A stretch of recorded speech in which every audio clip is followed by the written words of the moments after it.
What's going on, everybody? It's Evan again from 22 Fabrications. Today's video, I'm going to go over how to change your boring stock header on your Beta 4-stroke to a not so boring, beautiful 22 Fabrications unit. Don't be afraid. This is very easy. Doesn't take super crazy tools and doesn't take super crazy long. So I'm going to go over this in depth. It should be a short video because it's not a real big job, but let's get down to it.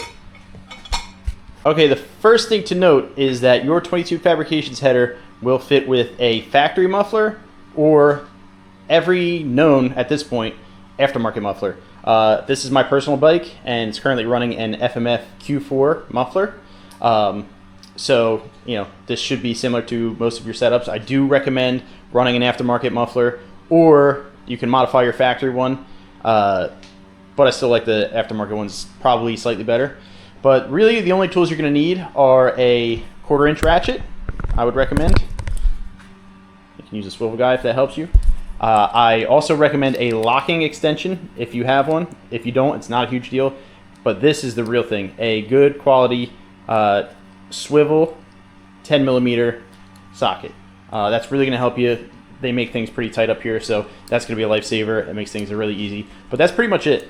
You may need an 8mm socket if you're installing your muffler, or if you're having a little trouble aligning the header. Sometimes it's easier to kind of loosen your muffler and shift that around a little bit. But we shouldn't need that today, so let's dive into it. Okay, step one. This should be very obvious to everyone. Do not do this on a hot bike. If you just went riding, wait till tomorrow. Obviously the header gets very hot and you will lose your fingerprints, or worse. So make sure the engine is completely cool, the exhaust is completely cool, and you're in a nice, safe place to do this. Now there's 2 bolts. Let's see if we can get in there. 2 bolts on the header. The top one, and can we see it?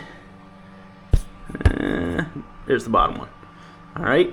That is why I recommend having your swivel socket, because you are really threading the needle to get in there. As you can see, the frame gusset is really close in there, and it can be a little bit difficult with a straight socket. It's doable, but the swivel makes it much easier. So we're going to go in there. Obviously have our ratchet on loose. I like to start with the top one. Make sure that your socket is on there securely. Back that out. If you have an under tray that things can get lost in, just be aware, because it will happen. Did not happen to me, but that will absolutely happen.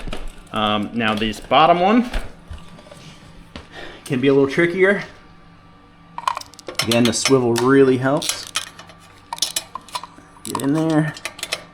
It's very hard to film this for you so that you can see what I'm doing, but hopefully this is not completely useless view. We are cracked loose. This one, trying to get you a view of this, but the radiator hose over there is right on the side of it, so that is the bolt that will typically be knocked out. But 2 for 2. So there's 2 10mm nuts. The header is now technically ready to come out. I like to kind of stick my finger in the frame here, make sure that the flange is wiggly, it's not stuck on your studs. Sometimes you may have to come on the other side. Kind of stick your finger this way and get the flange. As you can see, it's kind of hung up on the hose. You may have to get your finger in there to get that past and rotate it up out of the way. All right, I'm gonna have to probably put you down for a second, maybe. I think I can do this one-handed. Done this enough times. I like to kind of pull the flange out of the way there, and your header should just come right out. Obviously, I QC all of the 22 Fabrication headers on this bike, so headers have been off and on this bike, I don't know, 100 times at this point. So let's get our new 22 Fab header and size it up. Okay, regardless if you have a shorty header or a loop header, the flange does matter which way it goes. Pretend this is going into the motorcycle. You'll see that the flange has an oblong hole and a round hole. The oblong hole should be on the same side as the resonator. So if it's going in the bike, that way with the oblong hole. The flange is obviously round, but the bolt holes are off center, off axis. They are slightly higher than the center of the pipe. So it may go on the other way, but you will fight it forever and ever. This is the proper way to do it. Okay, so before we go and put it on, take a good look inside. See if I can get some light in here. Take a good look inside. You see my gasket's seen probably some better days. I have another one on hand that I'll be changing out, but definitely take a look. It's a kind of graphite gasket, and you want to make sure that it's not torn, missing, of course,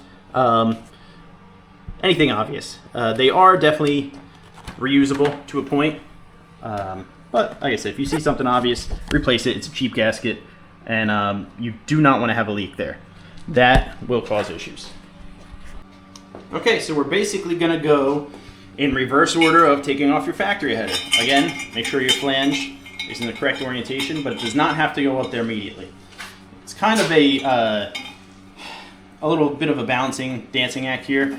Get the flange between the frame as well as get your header lined up in the exhaust back here. This is one area that I have found a lot of variance. Depending on which muffler you have, this slip fit may be pretty tight on the header, or it may be a little bit on the looser end. It's not the end of the world. A slight exhaust leak here is not going to cause engine damage. It is just going to be a headache and get you a little bit dirty. You can add a slight bit of orange high temp silicone here if it's too loose.